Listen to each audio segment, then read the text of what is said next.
Nuestra cultura o de nuestra fragilidad institucional. Lo traemos en el ADN, como alguna vez lo dijo el propio Enrique Peña Nieto, el presidente de México. Está en la línea del financiero Marco Fernández, investigador asociado de México Evalúa. ¿Qué tal, Marco? Muchas gracias. Hola Héctor, muy buenas tardes. Buenas tardes. ¿Qué dicen ustedes?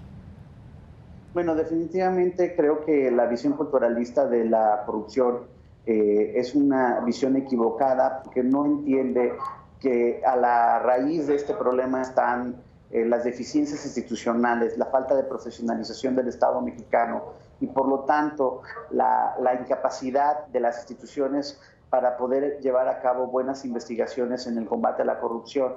Y esta falta de profesionalización se refleja muchas veces en contrataciones con base no en el mérito, sino con lealtades políticas o vínculos personales y no capacidades técnicas.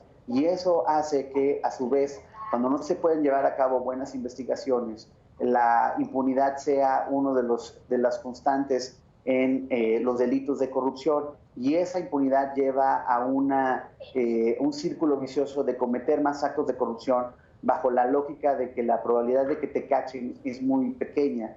Y eso no tiene nada que ver con la cultura, es con la debilidad institucional del país para realmente hacer cumplir un Estado de Derecho. Esa debilidad se observa no solo en el caso de la corrupción, sino del Estado de Derecho en general, en donde vemos altos niveles de impunidad. La ENVIPE recientemente ha apuntado, lo has comentado con mis compañeros en otras ocasiones, de victimización, en donde la probabilidad de que la víctima de un delito encuentre justicia es muy baja. En el caso de la corrupción no es la excepción, es esta debilidad lo que permite círculos perversos de cometer actos más de corrupción. Bien, Marco, ya tú precisamente y tus demás compañeros de México Evalúa, pues han hecho una evaluación de lo que le pasa a México en este sentido.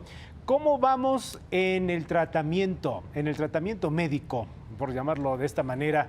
¿Están los especialistas haciendo lo suyo? ¿Tienen las herramientas necesarias para extirpar estos tumores de corrupción en nuestro país? ¿Cómo está este proceso? Bueno, creo que vamos avanzando en el sentido de, por ejemplo, adecuar el marco jurídico para poder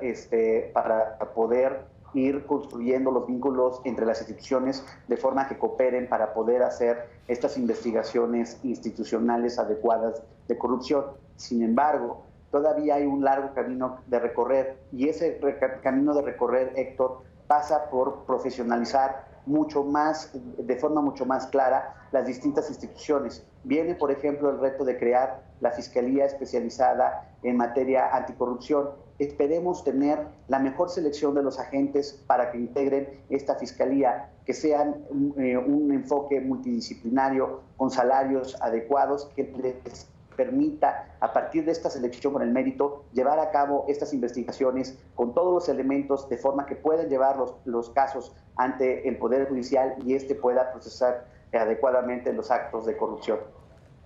Bien, en el caso del legislativo, lo que alguna vez nos compartiste para la audiencia del financiero, ¿ya se ve alguna voluntad política para dotar de recursos, para poner los instrumentos necesarios para el próximo año en esta materia de combate a la corrupción, Marco?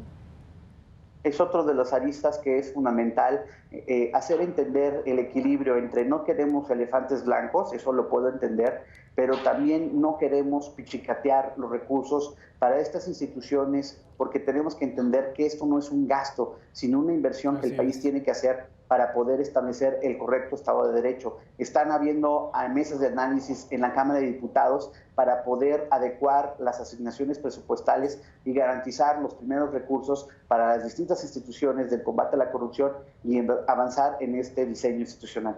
Bien. Marco Fernández, investigador asociado de México Evalúa, muchas gracias.